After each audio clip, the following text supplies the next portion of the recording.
Welcome to Creepy Chronicles 228.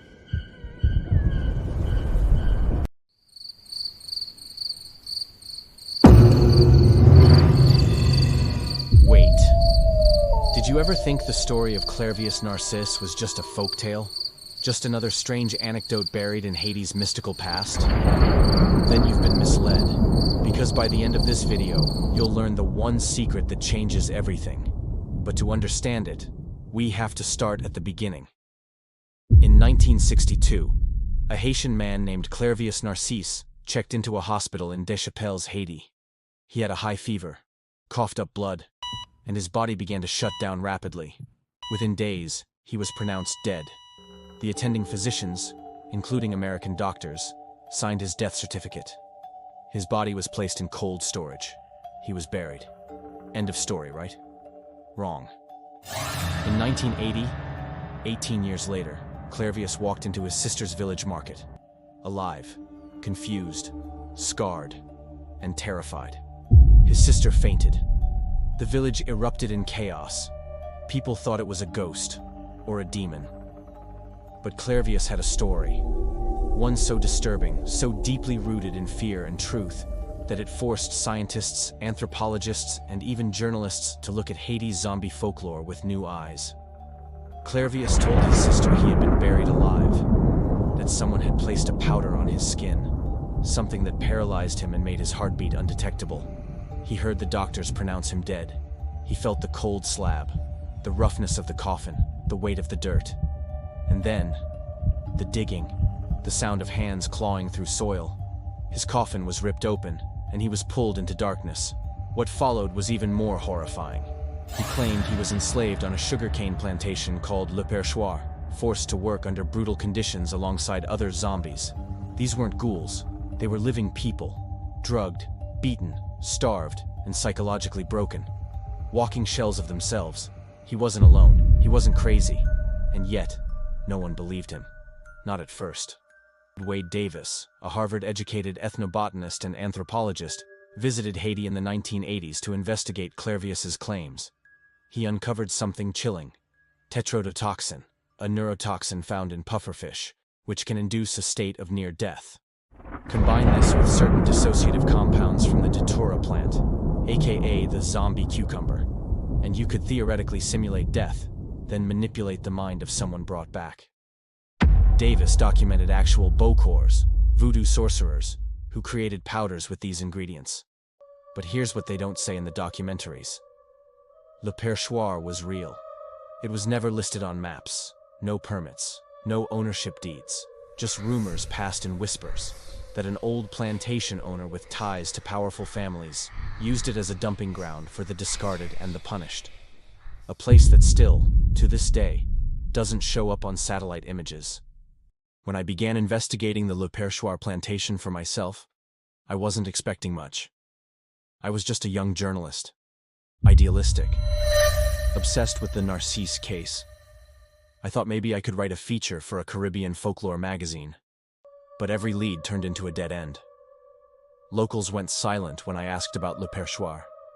Even elders who'd lived through Duvalier's reign averted their eyes and changed the subject. Finally, I got a name. Monsieur Dubois. Not a full name, just Dubois. A recluse, French Haitian, possibly exiled, rumored to be a bokor himself. According to one woman, he didn't walk through town, he glided, never cast a shadow. And when he spoke, animals grew quiet. But those were just stories, right? Until I found the graves. Behind a crumbling church on the edge of Saint-Marc, I stumbled upon a neglected field. No headstones, just wooden crosses. Dozens of them. Most were marked only with numbers, not names. But two bore letters burned into the wood. CNLFCN had to be Clairvius Narcisse. But who was LF? I snapped photos. Days later, my camera was destroyed. The SD card? Corrupted. My phone storage? Wiped. It was as if something didn't want those images to exist.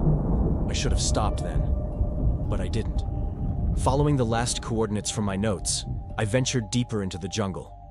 Miles from civilization, No signal, no paths, just an overgrown trail that felt guided. And then I found it. Le Perchoir, an old plantation house, eaten by moss and rot. Vines curled around iron gates. The air was thick with decay and silence. But the house was not empty. Inside were crude beds, shackles, dried herbs, scattered pages filled with symbols I've never seen before. On one wall, written in charcoal, "The damned will rise again, and they will remember." Suddenly, I wasn't alone. A man, maybe 60, maybe 90, stepped from the shadows. Skin like dried parchment, eyes cloudy but alert. He said only one thing. Clairvius was the lucky one. He escaped. The rest of us are still here. And then he vanished. No footsteps, no sound. I ran for hours. And when I emerged, I was miles from the plantation. I should have marked it. I should have taken photos. But when I looked down, the symbols from the pages were drawn on my arms, in ash, faint, but real. And then they faded, just like the memory of the house. Here's what haunts me most. When Clairvius Narcisse returned in 1980, the world focused on the zombie label, on tetrodotoxin, on folklore. But no one ever investigated why he was targeted. Why him? What did he know? What was he about to reveal before he died? And more importantly, who was LF? That question never left me. Years later, while researching church records, I found it. Lucien Fournier, another man buried in 1962, in the same hospital, with the same symptoms. No one ever came looking for him. No one, except me. You thought the mystery was about Clairvius. But what if he was just the decoy? What if Lucien Fournier was the real threat, the real target? There are rumors that he was a dissident, a writer exposing Haiti's elite. He had documentation, names, maps, photographs. 1 week after his disappearance, a fire destroyed a government building in Port-au-Prince. Archives gone, evidence lost. Could Clairvius have been mistaken for Lucien? Or did someone need a Clairvius story to distract the world from what Lucien uncovered? The truth, we may never know. But here's the part that chills me the most. Every October, around the Day of the Dead, someone leaves a flower on Clairvius's grave. Not a rose, not a lily, a single datura flower, the zombie cucumber, fresh, wet with dew, no footprints, no surveillance footage, just a message. We remember. So now I ask you, was Clairvius Narcisse a victim of Haitian voodoo science, a pawn in a larger conspiracy, or something else entirely? A man whose death was never meant to be undone? Leave your thoughts in the comments. Tell me what you believe. And if you want to know what happened to Lucien Fournier and the second plantation hidden even deeper in the Haitian mountains, then click the next video in this series. Because that is a secret I barely survived uncovering. Subscribe for more bone-chilling truths, only on Creepy Chronicles 228 notifications. The dead don't wait. Turn on next. The second plantation. Deeper, darker, and still active.